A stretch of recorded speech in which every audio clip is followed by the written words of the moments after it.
Ohayo gozaimasu minasang. Ketemu lagi dengan saya Haikal Sensei.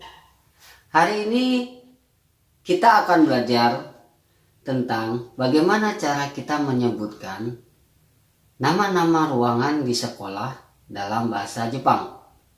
Sekali lagi, hari ini kita akan belajar bagaimana menyebutkan nama-nama ruangan di sekolah dalam bahasa Jepang. Oke?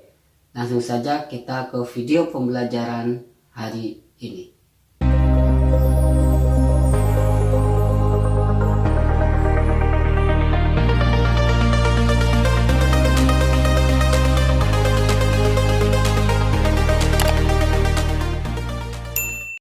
Oke teman-teman, seperti yang sudah saya jelaskan tadi, pada video kali ini kita akan belajar tentang bagaimana cara kita menyebutkan nama-nama ruangan di sekolah dalam bahasa Jepang.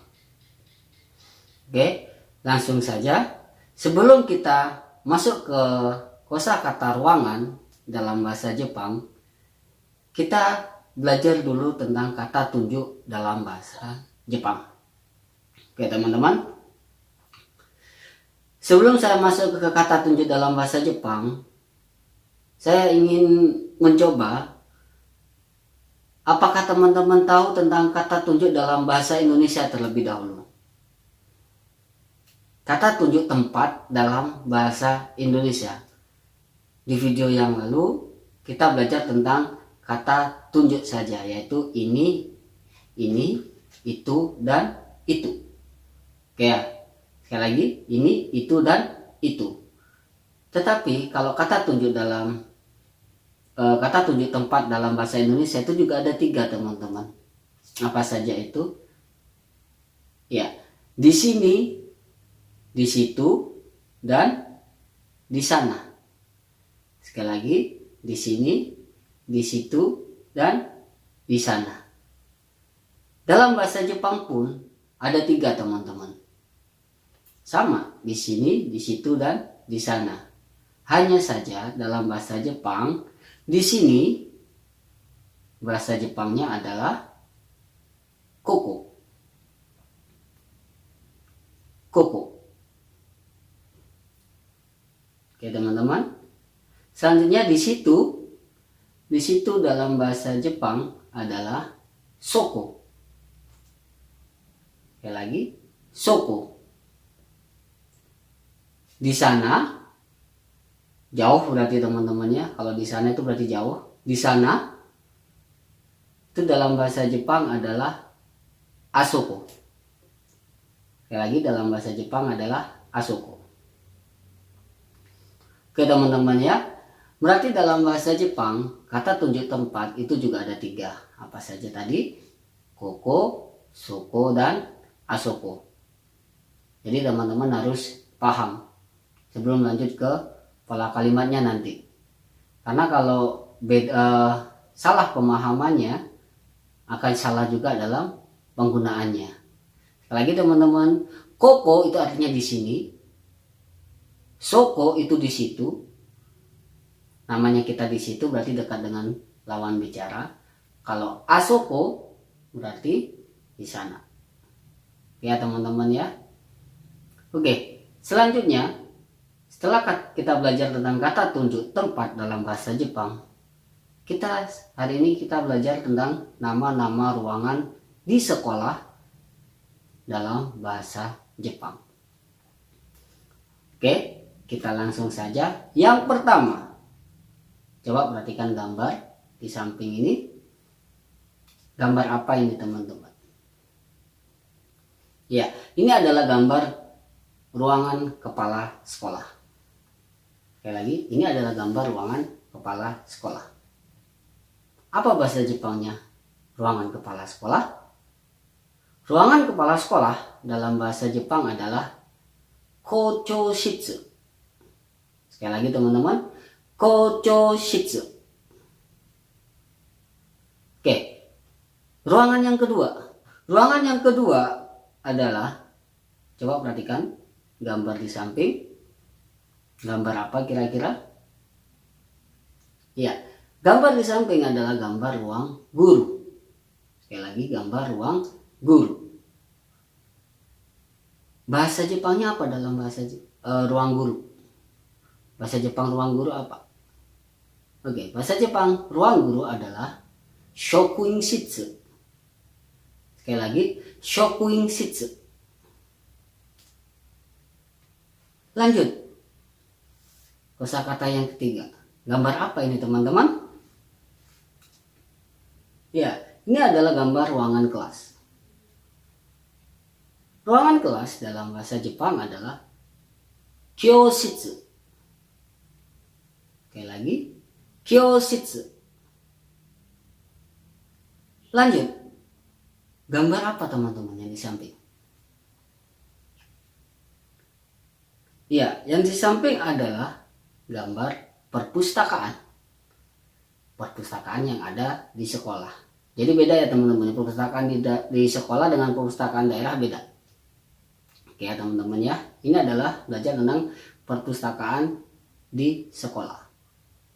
Apa bahasa Jepang perpustakaan di sekolah?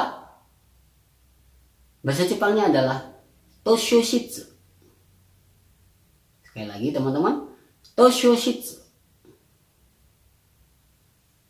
Oke, lanjut ke kosakata berikutnya. Gambar apa ini teman-teman? Ya, ini adalah gambar ruang UKS. Ya, ini adalah gambar ruang UKS. Apa bahasa Jepangnya ruang UKS, teman-teman? Ya, bahasa Jepangnya adalah hokenshitsu. Sekali lagi, hokenshitsu. Selanjutnya teman-teman, perhatikan gambar di samping. Gambar apa ini teman-teman? Agak rumit sepertinya. Ya, ini adalah gambar ruang TU. Beda ya teman-teman, ruang guru dengan ruang TU beda. Ruang TU dalam bahasa Jepang adalah jimushitsu. Sekali lagi, dalam bahasa Jepang adalah jimushitsu. Selanjutnya teman-teman, perhatikan gambar di samping. Gambar apa kira-kira?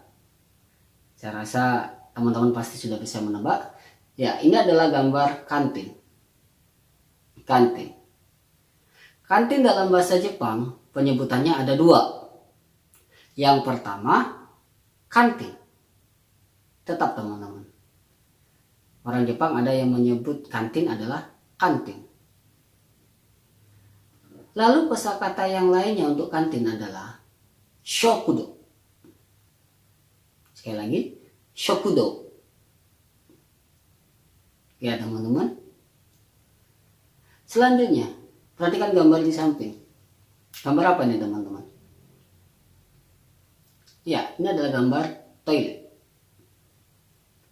Bahasa Jepangnya apa? Toilet? Ya, toilet. Toilet. Ya teman-teman. Selanjutnya, selain kita belajar tentang ruangan-ruangan yang ada di sekolah dalam bahasa Jepang, kita akan belajar tentang posisi. Di video yang lalu, kita belajar tentang posisi yaitu ue, naka, shita. Sekali lagi ya, ue, naka, shita.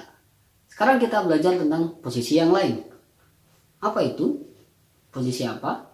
Ya, dalam bahasa Indonesia kita akan belajar tentang posisi yaitu depan, samping, belakang. Sekali lagi, depan, samping, belakang. Oke teman-teman ya. Bagaimana bahasa Jepangnya? Kita lihat dulu. Di samping ini ada sebuah denah tempat duduk. Di samping ada sebuah denah tempat duduk.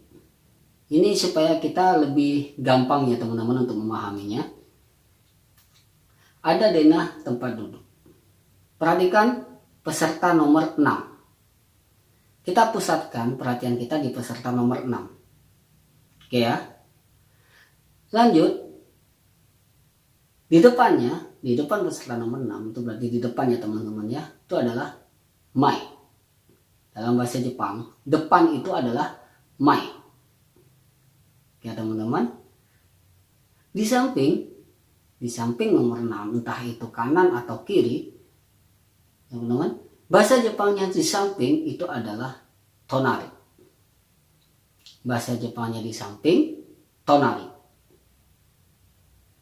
Kosakata yang terakhir teman-teman di video kali ini, apa itu? Ya, depan, samping, terakhir adalah belakang.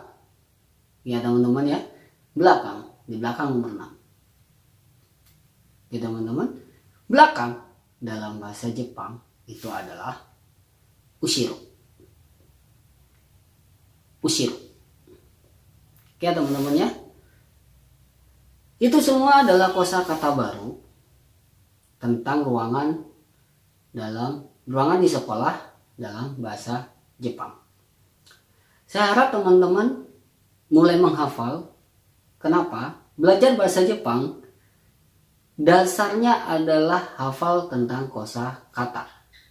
Kosakata tidak hafal, otomatis kita juga tidak bisa menggunakan pola kalimatnya.